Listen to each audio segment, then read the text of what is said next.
Howdy, folks. Good morning. Happy Sunday. It's the 17th of October. Getting even closer to Halloween. 2 weeks from now. So I decided as part of my Sunday, my day off work, I wanted to take a revisit up to the Myakka River State Park, which is situated near Sarasota. And the Myakka River State Park is actually one of the oldest state parks in Florida. It was incorporated by the Civilian Conservation Corps, or CCC, back in 1934. So you could say this place holds an ancient value, as you really have a chance to see the swamps, wetlands, and even the hammocks that make up old Florida. And essentially, at the Myakka River State Park, that is where you'll expect to see one of the genesis places of the Myakka River itself. But this is cool, though. It's been a hot minute since I've been here, just because we just came from the wet season, so I'm sure a lot of this was completely underwater. You can actually kind of tell just based on the ground, like how much just scraps there are coming from our palms and other bushes. So, and usually, as you can see, here's a little trick to show you guys. You see this palm right here? This is our famous cabbage palm. You can actually see the high water mark. See a bit of that dark color right there? That actually indicates how high the water has been before. So that's just something to remember. Not only that, but old legend goes, whenever you're exploring out in a set of woods and you don't quite know where you're going, you can actually see some of the moss right there growing along the palm. It actually, most times, will indicate north as a cardinal direction. So, you think of it, so you refer to the moss, so you could say, right now, I'm kind of going, probably northeast, approximately.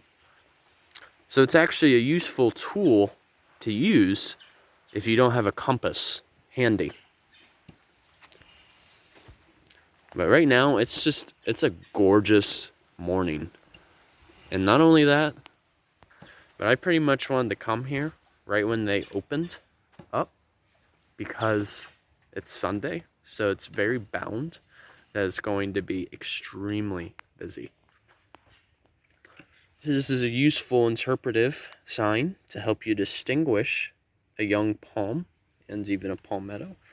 This is something I've pointed out before in my past videos, so I really don't feel a full need to elaborate on that. But I will say one thing. When I was meeting with Betty Osceola back on Wednesday, that was a great day, by the way. This is something I'm going to show you guys. So, Betty Osceola taught me a little trick. So, when cabbage palms are young, they tend to have these projections that they call boots. They kind of have like a woody texture, but rest assured, palms are not considered trees. Rather, they are monocots. They're more closely related to our grasses than actual trees. But back to the point that I was trying to make. Ooh, that's a belted kingfisher. But Betty Osceola was teaching me that if you pull out a boot, usually most times when you get towards the interior of the cabbage palm, it's always dry, no matter what time of the year. Even if it's during the wet season, it always remains dry.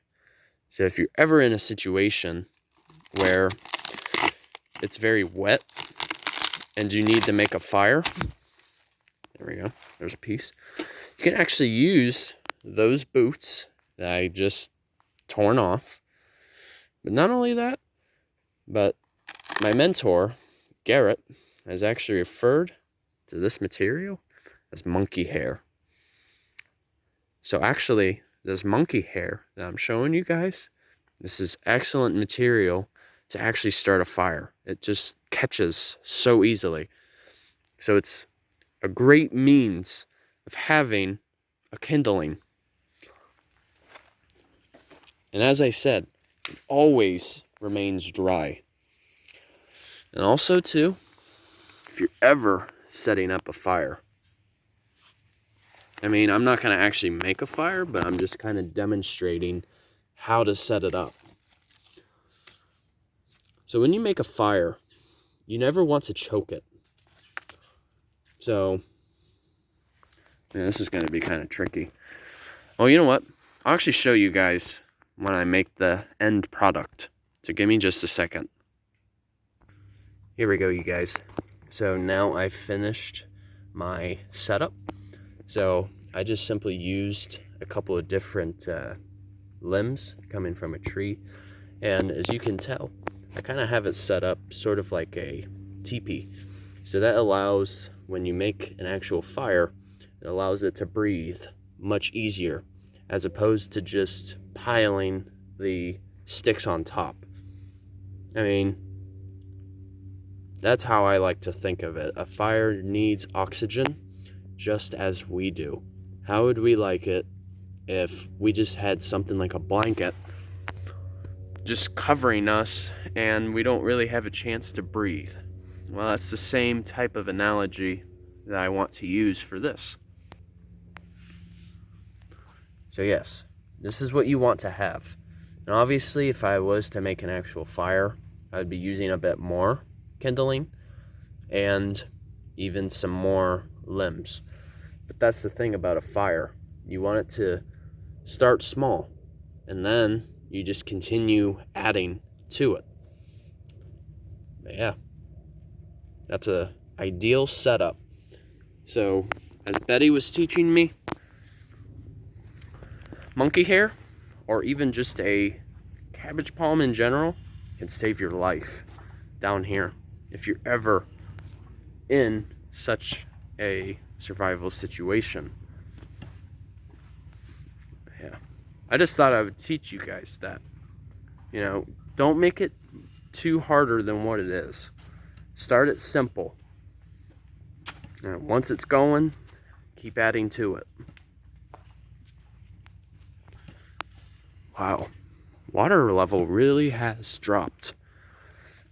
This is nice. So alright, you guys, I hope you enjoyed this video and learned something of value. Stay tuned for my future videos as well. Thanks you guys for watching. Take care.